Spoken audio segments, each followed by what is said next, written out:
Hello guys! Hello, this is for Cancer. Alright, Cancer, welcome dito sa aking channel, Kapalaran 888. Welcome.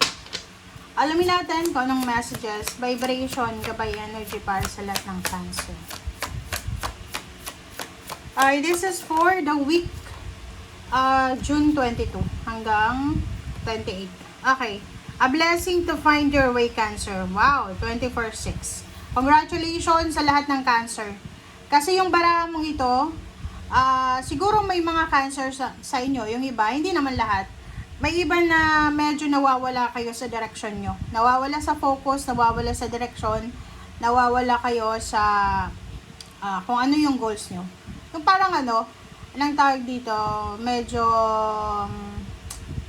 anong tawag doon? Alam nyo na, yung mga tao na medyo hindi nila nakikita yung tamang daan. Okay? So, dito sa barahang to, ngayong linggong ito, sinasabi na congratulations kasi babalik ka sa dati. Okay? Babalik ka sa dati mong habits, babalik ka sa pamilya mo, kung iniwanan mo yung family mo, babalik ka sa dating goals mo, priority and whatever.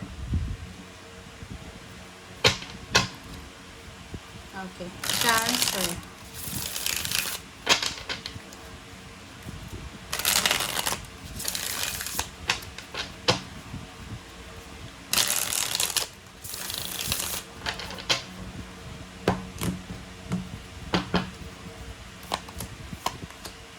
Alright, the Wheel of Fortune and Judgment. So, sinasabi ng bara sa'yo dito na ngayong linggo, Cancer, makakapag-desisyon ka na, ito yung decision making parang ilang beses kang nag-contemplate, ilang beses na paulit-ulit yun now, nakapag-decide na, okay, kailangan ko na ng pagbabago. Kailangan ko nang baguhin ang sarili ko, ang mindset ko, ang point of view ko.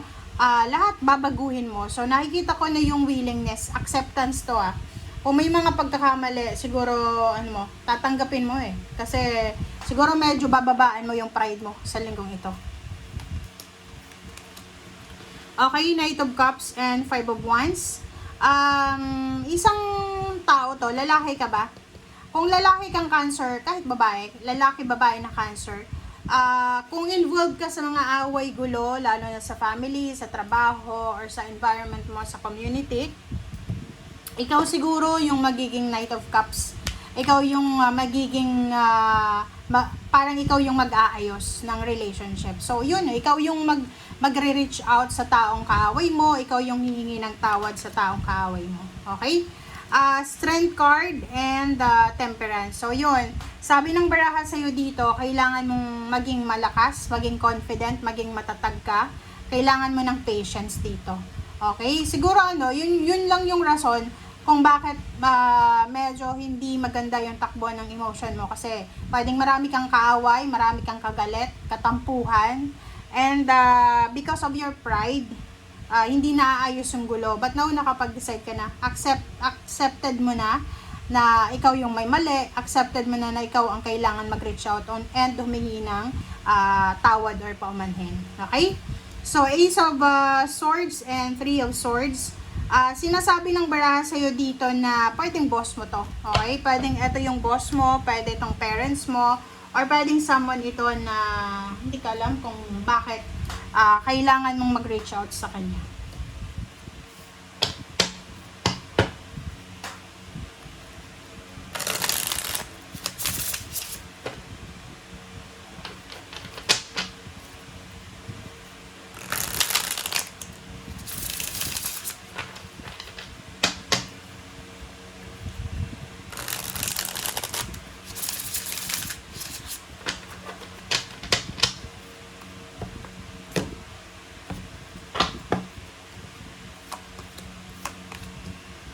Okay. Page of Pentacles and Six of Wands. Page of Pentacles and Six of Wands. Kung makikita mo dito, may good news na darating sa'yo, Cancer. There's a good news coming para sa'yo. And eto yung financial help, financial offer. So, halimbawa kailangan mo ng tulong financial, there's someone na posibleng tutulong sa'yo, syempre. Tutulungan ka, and then pautangin ka, parang ganon. And also Nakikita ko sa'yo dito na there's a parang good news about promotion, salary increase, higher position, change of work, change of residence, change of address, zip code. Nakikita ko sa'yo dito yung recognition, awards and rewards. It's because job well done, okay? Payments, bonuses, ganyan. Okay, so may celebration na isi-celebrate ka because na-achieve mo yung financial success na minamanifest mo. Lalo na kung ikaw ay business person, pwedeng malaki yung revenue mo sa buwan na to or sa linggong ito. Yung iba din sa inyo panay overtime, so nakikita mo dito, masaya ka, you're celebrating. It's because nakapag-save ka, okay? Another then, if you're planning, like Cancer, if you're planning to mag-celebrate, like may birthday celebration ng family mo, ng anak mo, ngayong linggong ito, sinasabi ng bara sa'yo dito na may pera. Okay? Kumbaga may budget ka. Pwedeng may budget ka, may pera na darating, or talagang meron na rason para mag-celebrate. So you will celebrate your success, happiness, and fulfillment. Parang ganun. Okay. So, doon sa may mga kaaway na Cancer, sinasabi ng bara sa'yo na stay positive lang kasi maraming happenings, mga rason kung bakit ka magiging masaya. There's a closure, there's an ending of conflicts, defeat, competition. May mga endings ng, like for example, end of contract kasi retire ka na. So, nasa 70 years old ka na or 65.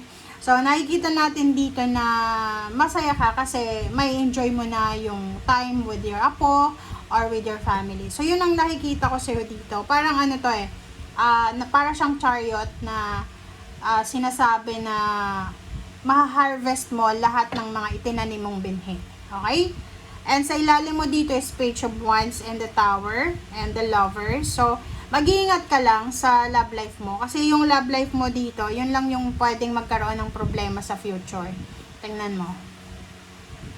Yun lang yung pwedeng magka-problema. Kung sa pera yung pag-uusapan natin, wala kang masyadong problema sa pera sa future. Ang magkakaroon ka lang is yung love life. Pwedeng magkaroon ng away, gulo, hiwalayan, kasi may third party, pwedeng masasaktan ka, pwedeng ikaw yung magkakaroon ng third party or yung person mo. So, yun lang ang kailangan mong proteksyonan. Yun yung kailangan mong bantayan. Bantayan mo yung love life mo. Yun lang yung medyo delikado. Patagilid siya. Okay? Thank you guys. Bye!